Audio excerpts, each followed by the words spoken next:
Hello बच्चों, कैसे हैं आप सभी बच्चों। आज के इस वीडियो में हम बात करेंगे माध्य निकालने की विधि के बारे में। जैसे कल का लेक्चर अगर आप लोगों ने देखा होगा तो उसमें केवल हम परिचय बताए थे बस कि माध्य की आवश्यकता क्यों पड़ी थी, और उसके बाद जो है माध्य में जो है ये जैसे जितने भी प्रकार होते हैं। अब जैसे कुछ लोग तो अभी आज पहला दिन आए होंगे डायरेक्ट इसी वीडियो पे, तो देखिए उसमें जो था एक तो था यथाप्राप्त आंकड़े और दूसरा था वर्गीकृत और तीसरा था वर्गीकृत। यही तीन हम लोगों ने इस पे बात किया था और यही तीन होता है। यही तीन हमें माध्य, माध्यिका तथा बहुलक तीनों में मिलेंगे।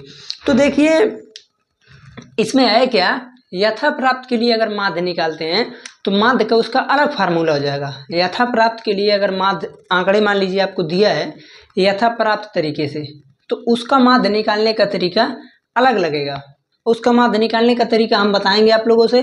क्योंकि ये जो है ये दोनों पार्ट आप लोग क्लास 9th में पढ़े थे, तो इसलिए मैं ये सोच रहा हूँ कि ये वाला जितना भी पार्ट का है यथा प्राप्त का और अवर्गीकृत का, जब पूरा चैप्टर खत्म हो जाएगा तो उसके बाद जो है हम इसका एक लेक्चर लेकर आएंगे जिसमें माध्य, माध्यिका तथा बहुलक तीनों को बता देंगे। तो इसलिए जो है इन दोनों का टेंशन नहीं लेने का, बस आप लोग ये समझिएगा कि वर्गीकृत को कैसे करते हैं। तो वर्गीकृत में भी करने का आप लोगों के पास तीन तरीके हैं। पहला तो है डायरेक्टली प्रत्यक्ष विधि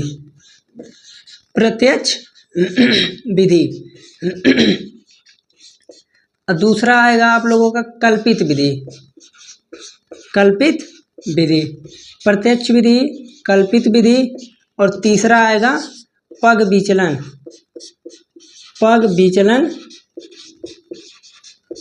विधि।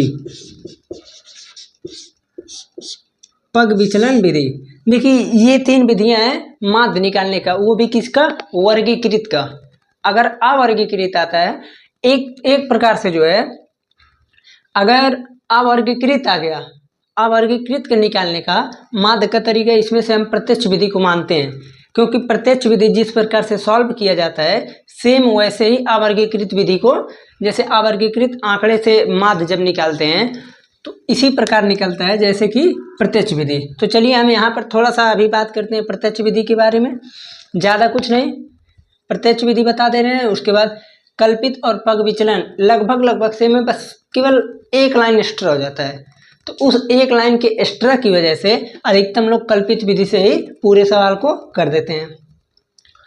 इसमें जो है हम आज केवल प्रत्यक्ष विधि के बारे में बात करेंगे और थोड़ा बहुत हम कल्पित विधि को ना बताते हुए वर्गीकृत में, जैसे आप लोगों को पता चलेगा कि वर्गीकृत अगर दिया है, वर्गीकृत आंकड़े अगर दिया है तो आप लोग माध्य निकालने के लिए ये भी लगा सकते हैं, ये भी और ये भी। इन तीनों विधियों में से आपको जो विधि मन करे वो लगा सकते हैं। और पेपर में तो हमको नहीं लगता है, कभी कभी किसी क्वेश्चन में पूछ लेता है कि इस विधि से कीजिए, नहीं तो विधि नहीं बोलता है। उसके बाद जो है अवर्गीकृत को निकालने का तरीका भी थोड़ा सा इसी में हम बता देंगे। तो पहले देखिए, अब आते हैं डायरेक्टली हम पहले पर प्रत्यक्ष विधि। देखिए प्रत्यक्ष विधि में सिंपली क्या करते हैं, जैसे आप लोगों को पता होगा कि वर्गीकृत का मतलब ये हो गया कि इसमें वर्ग बना रहेगा। तो जैसे मान लीजिए वर्ग बना है तो वर्ग में हम कुछ लिख लेते हैं, जैसे 0 से 10 ले लेते हैं। चलिए 5 लाइन बना लेते हैं।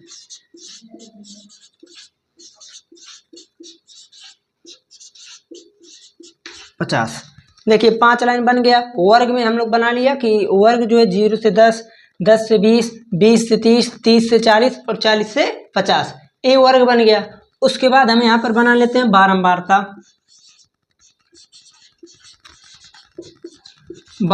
बना लेते हैं। बारंबारता में कुछ भी ले लें, जैसे 4, 6, 8, 10, 12। अब हमें इसका ये बोल रहा है कि आप इसका माध्य निकालिए।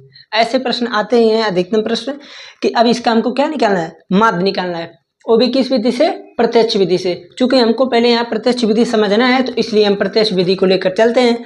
तो इसमें करते क्या है, सबसे पहले हम इसमें मध्यमान निकालते हैं। एक एक स्टेप को आप लोग ध्यान दीजिएगा, जब तक ज़्यादा प्रैक्टिस नहीं करेंगे तब तक ये भूलता रहेगा। मध्यमान निकालने का तरीका क्या होता है, जो भी वर्ग दिया है आप लोगों को एक चीज और पता होगा, इसे बोलते हैं निम्न सीमा लोअर लिमिट, और इसे बोलते हैं उच्च सीमा अपर लिमिट, उच्च सीमा। तो बहुलक के क्वेश्चन में कभी कभी ध्यान दीजिएगा, माध्य नहीं, बहुलक के क्वेश्चन में कभी कभी वर्ग पूछ लेता है कि वर्ग सीमा क्या थी, तो जो भी रहेगा आप लोग उसे लिख सकते हैं। तो यहाँ पर ये देख रहे हैं कि निम्न सीमा और उच्च सीमा, तो दोनों जो भी दिया है, यहाँ पर 0 है, यहाँ पर 10 है। तो अब मध्यमान निकालने का तरीका क्या है, दोनों को जोड़कर आधा कर दीजिए, दोनों को जोड़ करके क्या कर दीजिए, आधा। 0 और 10 को जोड़ेंगे और फिर जोड़कर आधा करेंगे तो आएगा 5। उसके बाद 10 और 20 को जोड़ेंगे 30 का आधा 15। देखिए ये चीज तो आप लोग कर सकते हैं, जोड़कर क्या कर दीजिए, आधा। चूंकि इसे हम बोल देंगे L1, ऐसे बोल देंगे L2, तो इसको निकालने का तरीका हो जाएगा L1 प्लस L2/2। एक विधि तो ये हो गया। अब दूसरा देखिए, आप क्या कीजिए, दोनों का अंतर ले लीजिए, दोनों का अंतर कितना आएगा। अब जैसे 10 में से 0 घटाएं तो 10 ही रहेगा, और 10 का आधा 5। जो भी अंतर आ रहा है उसे आप L1 में जोड़ दीजिए, जो भी अंतर आ रहा है अंतर को उठाइए और L1 में ऐड कर दीजिए, सिंपल। जैसे 10 में से 0 को घटाएं 10, 10 का आधा 5, 5 को पूरे L1 में जोड़ते चले जाएं। 0 को जोड़ेंगे 5 में तो 5, 10 को 5 में 15, 20 को जोड़ेंगे तो 25, अब 30 में जोड़ेंगे तो 35, 40 में जोड़ेंगे तो 45। ध्यान दीजिएगा जैसे ये कॉलम गलत ना होने पाए, ये इसी का है, नहीं तो उल्टा हो जाएगा। ठीक है, इतना बन गया। अब आप ये सोच रहे होंगे कि अब इसके आगे हमको करना क्या है। तो अब अगर आप लोग ध्यान दें तो ये चीज जो है, देखिए वर्गीकृत तो था, यहाँ तक तो वर्गीकृत था, बट ये चीज का जब हमने मध्यमान निकाल दिया तो मध्यमान से हम ये देख रहे हैं कि ये अवर्गीकृत में बदल गया। जैसे अवर्गीकृत यही ना होता है, कोई भी चीज लिखा है संख्या लिख दिया जाएगा और एक बारंबारता, तो अवर्गीकृत का रूप ले लिया। तो अवर्गीकृत भी रहे, अगर वर्गीकृत है तो प्रत्यक्ष विधि से हम डायरेक्टली कर सकते हैं। अब प्रत्यक्ष विधि में होता क्या है, अब यहाँ पर हम लगा देंगे बारंबारता गुणे मध्यमान, बारंबारता गुणे मध्यमान। अब देखिए बारंबारता गुणे मध्यमान करना है तो 4 गुणे 5 20, 6 गुणे 15 90, 25 और 8 का गुणा करेंगे तो आएगा 200, 35 नहीं हो जाएगा 350, 45 12 25 60, उसके बाद 6 12 चौक 48 6 54 540। ठीक, इतना आ गया। और यहाँ पर हम पूरे को क्या कर लेंगे, ऐड कर लेंगे। जब ऐड करेंगे तो 0 0 0 0 ही आएगा। उसके बाद 9 2 11, 11 5 17, 17 4 21 को 1 कैरी 2 आया, 5 3 8 2 10 2 12, 1210। और उसके बाद यहाँ का आप लोगों को पता होगा, इसको जब जोड़ते हैं तो इसे हम सिंपली लिख देते हैं एन लिखते हैं। बुक में आप लोग देखेंगे तो कुछ और ही लिखा रहता है। ठीक है, हम बता देंगे अभी क्या लिखा रहता है। एन का मान आप लोग जोड़ेंगे तो 6 4 10 10 10 20 20 20 40, एन का मान आ गया 40। देखिए एक चीज और, अगर आप प्रत्यक्ष विधि से लगाते हैं तो उसका माध्य निकालने का अलग फार्मूला, कल्पित लगाते हैं तो अलग फार्मूला, और पग विचलन लगाते हैं तो अलग फार्मूला, बट तीनों फार्मूले से आंसर सेम आता है। ठीक है, तो इस कंफ्यूजन में ना रहिएगा कि अगर इससे करें तो अलग आएगा, इससे करें तो अलग आएगा, नहीं, तीनों फार्मूले से करते हैं तो आंसर सेम आएगा। तो देखिए अब इसके आगे क्या होगा, इसके आगे माध्य निकलेगा कैसे। देखिए माध्य निकालने का सिंपली होता है, दिख रहा है ना ये, चलिए यहाँ पर हम बता देते हैं। ठीक है, इतने में तो हो जाएगा, लेकिन नहीं, इस चीज को हम हटा देते हैं। इस चीज को आप लोग नोट कर लीजिएगा, नोट तो कर ही लिए होंगे कहीं भी। देखिए अभी यहाँ पर इतने में समझ में आ जाएगा बढ़िया से।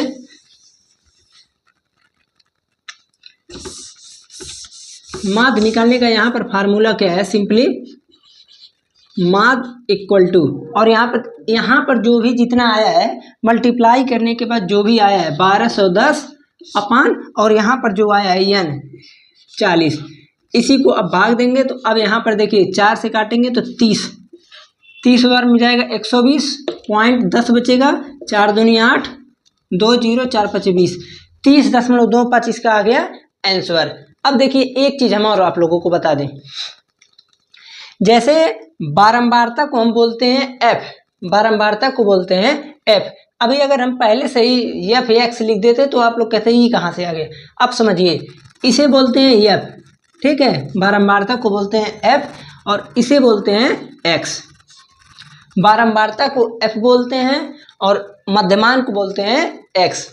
अब उसके बाद समेशन जब करेंगे तो आप लोग को पता होगा कि समेशन जब करते हैं तो इस प्रकार समेशन का चिन्ह होता है। अब summation of x equal to आ जाएगा 40।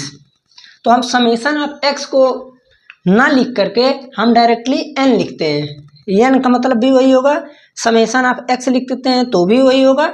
और उसके बाद आपको पता होगा f का मल्टीप्लाई जब x में होगा तो यहाँ से fx होगा कि नहीं,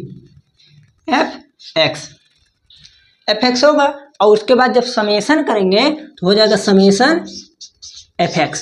तो अब इसका फार्मूला बनता है माद इक्वल टू, अब माद जिससे भी आप रिप्रेजेंट करना चाहें, माद का कोई नहीं तो आप सिंपली क्या, मान लीजिए अगर a ही है माद का तो a के ऊपर ऐसे लगा दीजिए, a औसत निकल गया, माद निकल गया, ठीक है।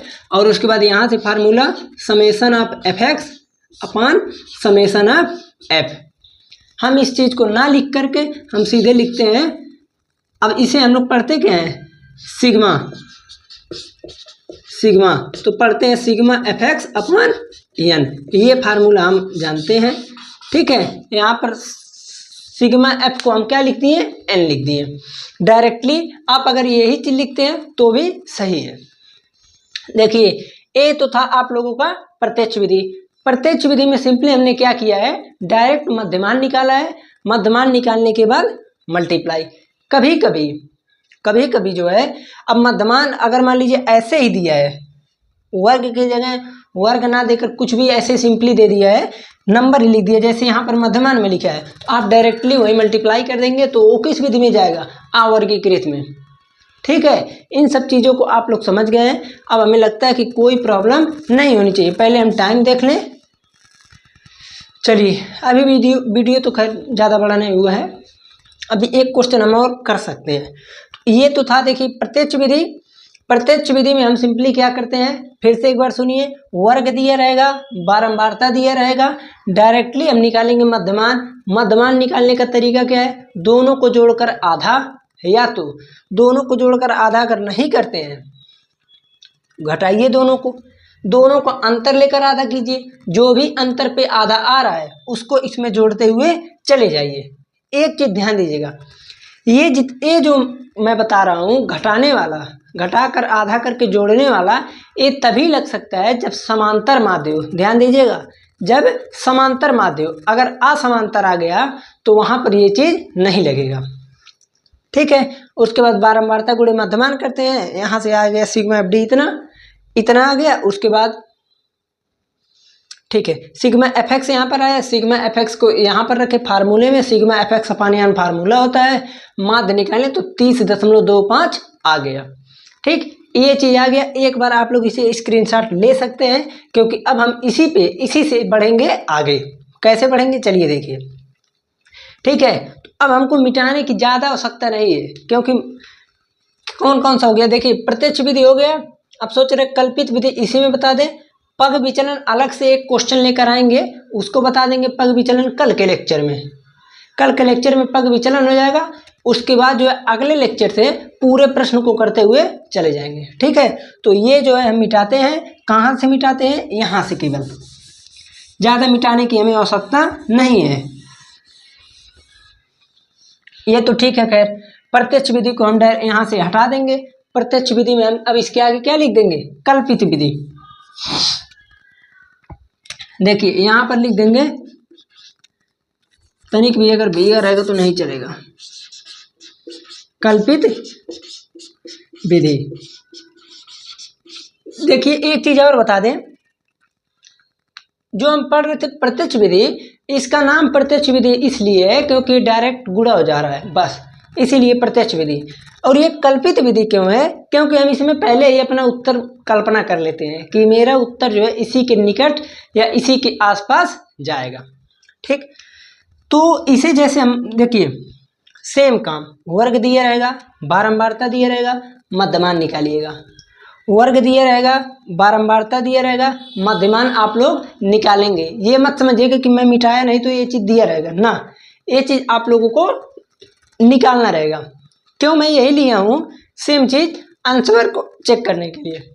ठीक है, अब आप क्या करेंगे, किसी को भी इन पांचों में से किसी को भी आप अपना क्या मानेंगे, उत्तर मान लेंगे। पांचों में से किसी को भी आप अपना मान लेंगे उत्तर, कि ये ही चीज़ जो है ये चीज़ हमारा उत्तर हो सकता है, क्योंकि कल्पना ही करना है, इसलिए इसका नाम ही है कल्पित विधि। अब उसके बाद आप एक लाइन और आगे चलेंगे जिसे हम बोलते हैं विचलन। विचलन, और विचलन को बोलते हैं डी, और डी में फार्मूला होता है एक्स माइनस ए। देखिए इतना लिख दिए, अब आप लोगों को कुछ करना ही नहीं। एक्स आप लोगों को पता है, पहली लाइन में एक्स कितना है 5, और ए तो हमेशा के लिए 25 हो गया, तो 5 माइनस 25 करेंगे तो माइनस 20, 15 माइनस 25 करेंगे तो माइनस 10, 25 में से 25 को घटाएंगे तो 0, 35 में से 25 को घटाएंगे तो 10, 45 में से इसको घटाएंगे तो 20। देखिए ये चीज़ आ गया। अब एक चीज़ और जान लीजिए, जो भी यहाँ वर्ग अंतराल रहेगा, जो भी यहाँ वर्ग अंतराल रहेगा हमेशा के लिए 0 के ऊपर और नीचे सेम वही चीज़ आएगा। एक बार निगेटिव में, एक बार पॉजिटिव में, सेम चीज़ वही आना है। अगर सेम चीज़ नहीं आता है तो गलत है। अब जैसे यहाँ 20 आए हैं, 15 आ जाए, गलत हो जाएगा। ठीक है, वो डिपेंड करेगा इसके ऊपर। हाँ, यहाँ पर अंतराल अगर 5 का रहे तो यहाँ पर 15, 20, 10, 5 आ सकता है। ठीक है, तो अब ये चीज़ आ गया। अब यहाँ पर हम मल्टीप्लाई करते हैं एफ इंटू डी का, तो यहाँ पर कॉलम बनता है बारंबारता गुणे विचलन। ठीक है, ये यहाँ तक तो पूरे में सेम रहेगा। तीनों विधि आप लगाते हैं तो तीनों में यहाँ तक सेम रहेगा। उसके आगे विचलन निकालें। ठीक है, विचलन के आगे हम डायरेक्टली करेंगे बारंबारता गुणे विचलन, और आपको पता है बारंबारता एफ, विचलन डी, तो यहाँ पर आता है एफ डी। अब मल्टीप्लाई कीजिए, 4 का मल्टीप्लाई 20 में कीजिए तो माइनस 80, 6 का मल्टीप्लाई माइनस 10 में करेंगे माइनस 60, 0 0, 10 का 10 में करेंगे तो 100, 12 का 20 में करेंगे तो 240। ठीक है, यहाँ पर हो जाएगा माइनस 140। ऐड करेंगे ना, अलग अलग ऐड करेंगे, सिंपली आप एक ही में ऐड कर लेंगे तभी भी बात वही पड़ेगा, कोई अंतर नहीं आने वाला। देखिए कैसे, यहाँ पर आएगा 340।